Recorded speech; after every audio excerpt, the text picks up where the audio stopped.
বাচ্চা সহ গরমের মধ্যে পিছন মেনে কিভাবে যাবে?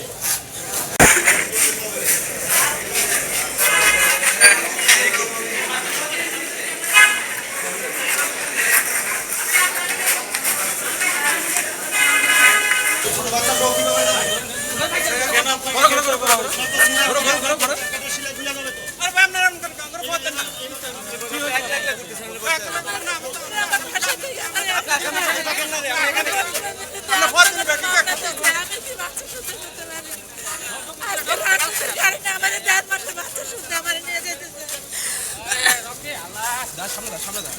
আমি বাচ্চা নিতে পারবো না, বাচ্চা মরে যাবো, আমার বাচ্চা।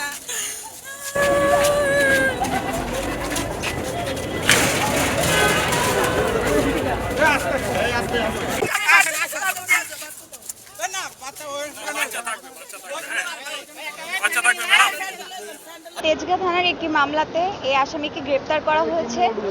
তার সিজারের ক্ষতটা এখনো শুকায়নি। তার কোলে 1 মাস 16 দিনের একটি বাচ্চা শিশু রয়েছে, নবজাতক শিশু।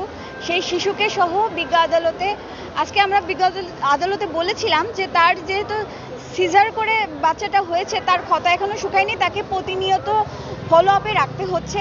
এবং একটি ছোট শিশু বাচ্চা যে তার মায়ের উপরেই নির্ভরশীল, মায়ের দুধ ছাড়া তিনি অন্য কিছুর উপরে নির্ভরশীল না এবং খাইতেও পারবে না, এবং তার জীবন ধারণও একটা অনিশ্চয়তার মধ্যে চলে যাবে এবং এটাতে শিশুর জীবনে ঝুঁকি আছে। আমরা এই আদালতকে আমরা এই বিষয়গুলো বলেছি এবং বলেছি যেহেতু বিষয়টি অত্যন্ত সংবেদনশীল একটি বিষয়, আমরা আদালতে যে কোনো শর্তে আসামির জন্য জামিন চেয়েছিলাম। আমরা বলেছিলাম যে প্রত্যেকটি ধার্য তারিখে আসামি আসবে এবং যে কোনো শর্তে, কারণ যেহেতু ছোট শিশু সন্তান রয়েছে, এই শিশু সন্তানটার দেখভালের একটি বিষয় রয়েছে।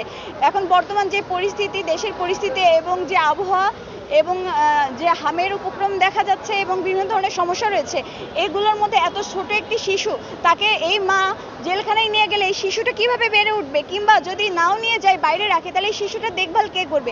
একটি অনিশ্চয়তা মা এবং শিশুর জন্য। আমরা বিজ্ঞ আদালতে এই মানবিক দিকটা বিবেচনা করে জামিনের জন্য প্রার্থনা করেছিলাম, কিন্তু বিজ্ঞ আদালত পরবর্তীতে নামঞ্জুর করে।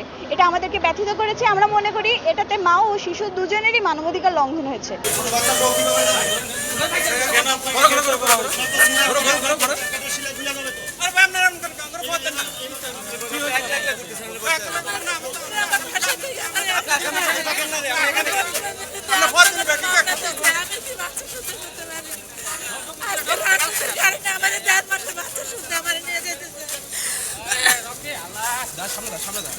আমি বাচ্চা নিতে পারবো না,